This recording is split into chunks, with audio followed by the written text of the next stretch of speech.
Et comme une électricité dans l'air, là, en ce moment, vous ne trouvez pas? Ah oui, c'est assez palpable, effectivement. Ce fameux portail énergétique de la pleine lune du 12 mai. Il est déjà ouvert et franchement, ça se ressent fort aujourd'hui, le 11. Tout à fait.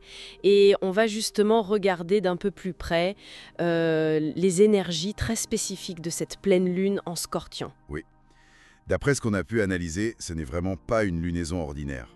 On parle de révélations, de changements importants. Et même d'une opportunité assez rare de transformation profonde. D'accord. L'objectif là, c'est de décrypter un peu ce qui se passe, comment ces énergies pourraient affecter nos relations, peut-être les finances aussi, notre vision de nous-mêmes. Exactement. Et comment naviguer au mieux là-dedans. Et un truc qui revient souvent, c'est que l'énergie, elle attend pas le 12, c'est ça. Mm. Le portail serait déjà actif, là maintenant. Oui, c'est ça, dans une fenêtre, disons, entre le 10 et le 14 mai. C'est un point clé qui est vraiment souligné. L'univers, il répondrait presque en direct. En direct.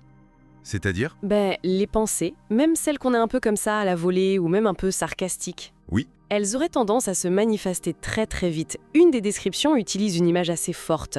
Vos mots sont des sorts. Ah ouais, quand même. C'est fascinant et un peu flippant aussi. Ça demande d'être vachement présent à ce qu'on aimait, quoi. C'est ça, une vigilance, une conscience de son énergie. Et ce qui est intéressant aussi, c'est que ça dépasserait les initiés, si on peut dire. Même des gens d'habitude plus cartésiens. Mhm. Sentiraient que quelque chose est différent. Poseraient des questions un peu bizarres, se sentiraient guidés. C'est comme si l'énergie ambiante, elle bypassait un peu la logique. C'est tout à fait ça, et cette pleine lune, elle est décrite un peu comme un miroir, tu vois. Un miroir très puissant qui met en lumière ce qui a été caché. Ah, Les secrets personnels, les vérités qu'on n'avait pas trop envie de voir. Et les textes suggèrent qu'il y a deux voies, en gros. lesquels? Soit on choisit d'aller voir la vérité soi-même, volontairement, pour garder un peu le contrôle, soit on laisse la lune la révéler pour nous. Et là, ça pourrait être plus chaotique. D'accord. Donc l'honnêteté envers soi-même d'abord, c'est crucial, C'est présenté comme ça, oui. essentiel. Et ça nous amène à ce qu'on appelle souvent le travail de l'ombre, j'imagine. C'est le moment où... Exactement.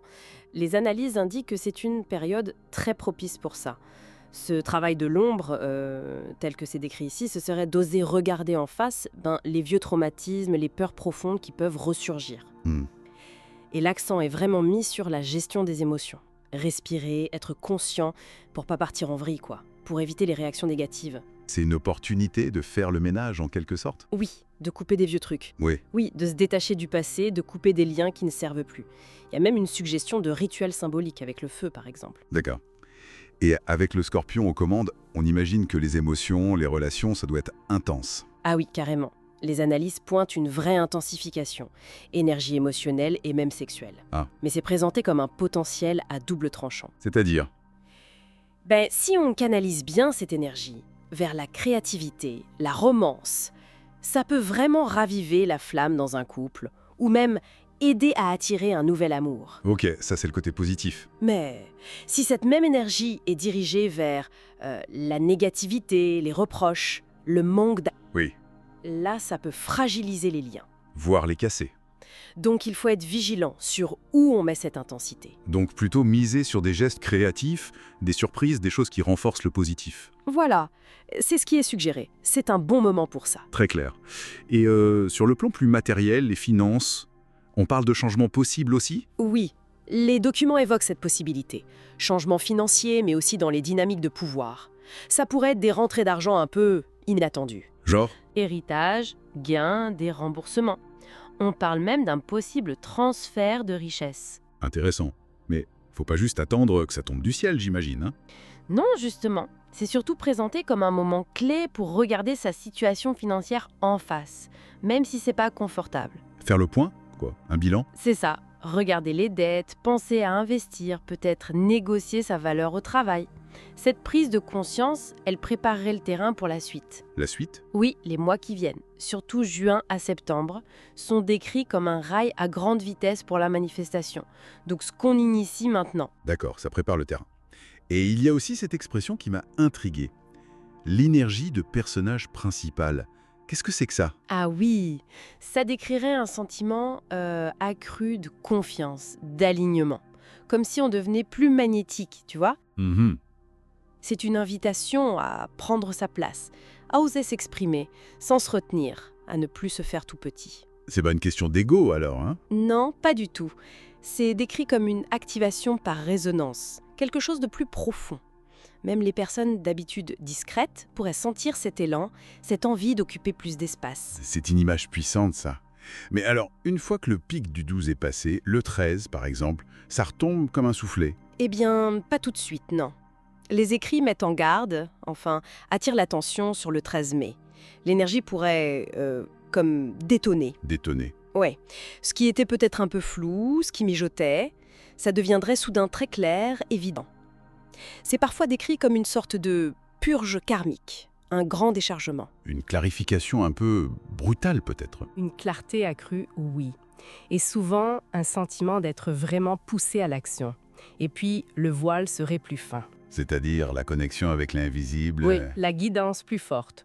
On pourrait sentir une présence guide, ancêtre, peu importe comment on l'appelle. Les signes répétitifs, genre les nombres, les mots qui reviennent, les rêves très clairs. Les synchronicités. Exactement. Ce serait comme un langage plus interactif. Donc, le conseil, c'est rester ouvert, attentif. D'accord. Mais dans tout ce tourbillon, cette intensité, est-ce qu'il y a aussi une place pour, je sais pas, de la douceur, de la guérison? Oui, et c'est un point important qui ressort aussi. C'est comme si, sous le chaos apparent, il y avait une fréquence de guérison profonde disponible. Ah, Et elle ne demanderait pas forcément de lutter ou de faire des efforts, juste être réceptive en quelque sorte. et comment on sait qu'on capte cette fréquence-là? C'est quoi les signes? Ben, ça pourrait être une lourdeur qui se dissipe soudainement. Des moments de calme un peu sacrés, qui arrivent sans prévenir. Un soulagement inattendu. C'est décrit comme une sorte de restauration intérieure.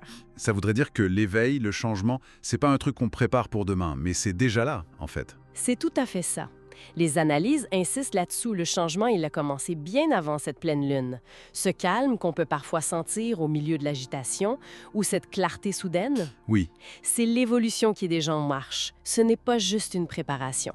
Le processus, il est là, maintenant. bon, pour résumer, si on essaye, on traverse une période sacrément intense, mais pleine de potentiel pour se réaligner, pour se transformer. La devise du Scorpion, transformer la peur en pouvoir, le désordre en message, ça colle plutôt bien, non? Ça colle parfaitement. Ces énergies, telles qu'on les interprète, elles nous poussent vraiment à une honnêteté radicale, à une guérison en profondeur et à oser reprendre notre pouvoir personnel, avec courage. C'est un moment fort pour choisir consciemment où on veut aller. Et pour finir, une petite pensée, là. Et si toute cette intensité, qui peut être inconfortable, on va pas se mentir, si c'était justement le coup de pouce, le catalyseur dont on avait besoin pour débloquer la suite? Cette fameuse prochaine étape qu'on sentait peut-être venir depuis un moment. L'univers, on dirait, écoute très attentivement en ce moment. Et il répond. Et il répond. Voilà qui donne à réfléchir.